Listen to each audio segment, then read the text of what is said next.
आसमान में बिजली क्यों कड़कती है और बिजली कड़कने पर इतना ज़ोर ज़ोर से आवाज़ क्यों होता है। कभी हम देखते हैं कि आसमान में बिजली कड़कने के बाद चिंगारी निकलती है जो पृथ्वी की ऊपरी तल में आकर गिरता है।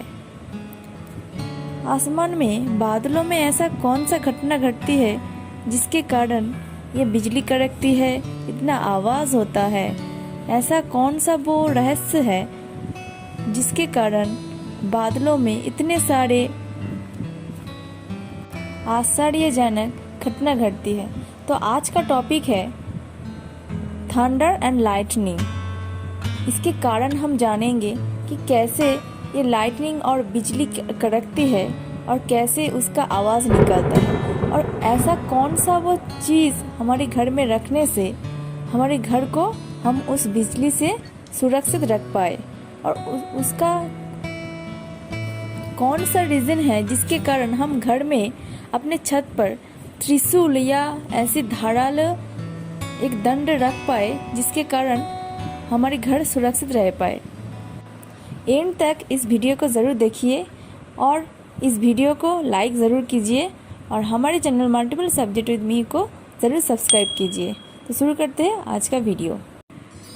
महाजागतिक रोशनी यूवी रोशनी पृथ्वी की ऊपरी तल का जो रेडियो एक्टिव पदार्थ है उससे निकलने वाली जो रोशनी वायु का कण और बादल के कण को चार्ज करते हैं। इसके अलावा बादलों के आपसी घर्षण के कारण भी बादल खुद चार्ज हो जाता है।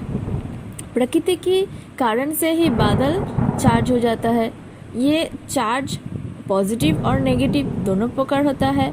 विपरीत आधान में चार्ज जो दो बादल है उसके बीच, और या एक बादल इस चार्जिंग क्लाउड और एक पृथ्वी के जो ऊपरी तल के साथ त्वरित मक्सन घटते हैं और इसके कारण चिंगारी बनती है। इस चिंगारी को हम बिजली की चमक कहते हैं।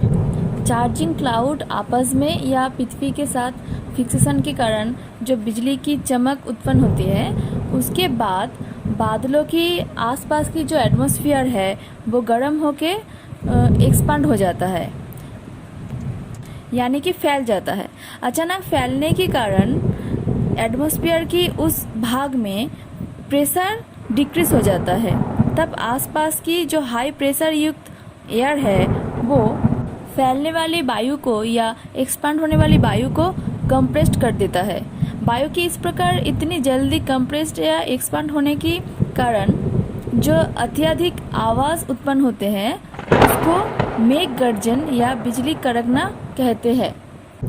अगर कोई चार्जिंग क्लाउड या त्वरितहित बादल में इलेक्ट्रिसिटी अमाउंट ज़्यादा हो जाए तब भूमि के ऊपरी भाग में चार्जिंग उत्पन्न होते हैं और भूमि के ऊपरी भाग एवं बादल की बीच में पोटेंशियल डिफरेंस बहुत ज़्यादा हो जाती है, तब इलेक्ट्रिक फ्लो करते हैं।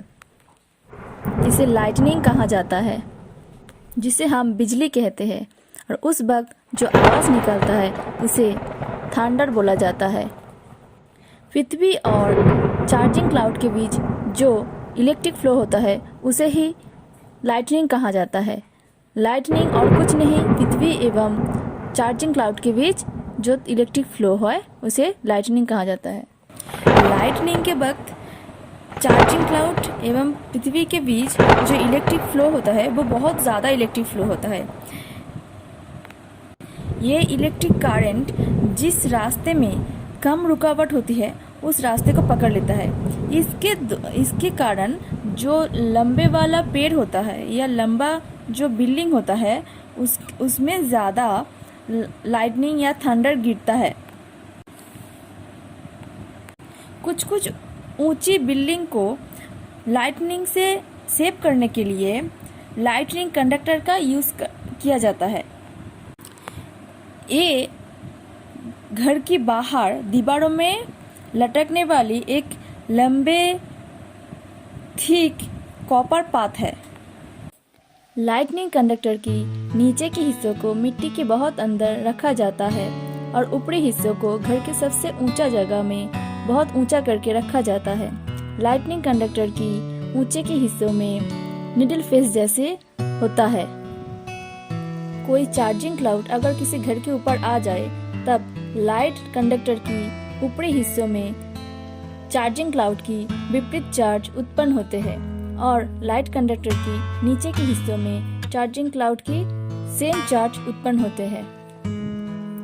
क्योंकि लाइट कंडक्टर के नीचे के हिस्से फ्री चार्ज है और वो मिट्टी के बहुत अंदर रहता है, इसलिए उसका जो चार्ज उत्पन्न होते हैं वो मिट्टी के अंदर चला जाता है और लाइट कंडक्टर के ऊंचे के हिस्सों में जो चार्ज उत्पन्न होते हैं उसके आसपास जितने सारे वायु होते हैं उसको वो सेम चार्ज उत्पन्न कर देता है।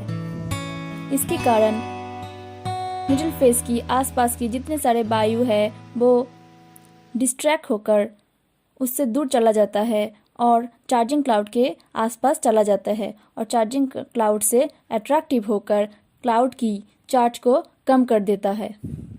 इसके द्वारा भूमि से चार्जिंग क्लाउड की चार्ज में बहुत ज़्यादा पोटेंशियल डिफरेंस होने के कारण लाइटनिंग की संभावना कम हो जाती है और लाइटनिंग नहीं हो पाता।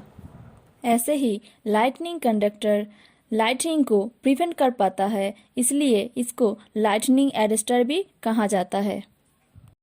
मंदिरों के माथे पे त्रिशूल लगाने के कारण वो लाइटनिंग कंडक्टर की जैसी काम करते हैं और मंदिरों में लाइटनिंग की संभावना बहुत ज़्यादा कम हो जाते हैं।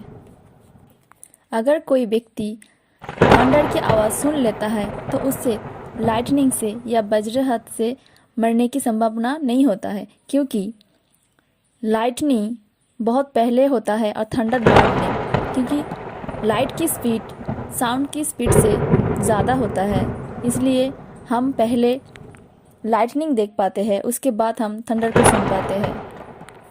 दोस्तों, लाइटनिंग कंडक्टर या लाइटनिंग अरेस्टर घर को या मंदिर को तो सेव कर पाता है, लेकिन हमें अपने आप को सेव करने के लिए बहुत ज़्यादा सावधानी बरतनी होगी, क्योंकि लाइटनिंग जब होते हैं तब क्लाउड से भूमि में बहुत ज़्यादा इलेक्ट्रिक फ्लो करते हैं, इलेक्ट्रिक करंट आता है जिसका वोल्टेज बहुत ज़्यादा है।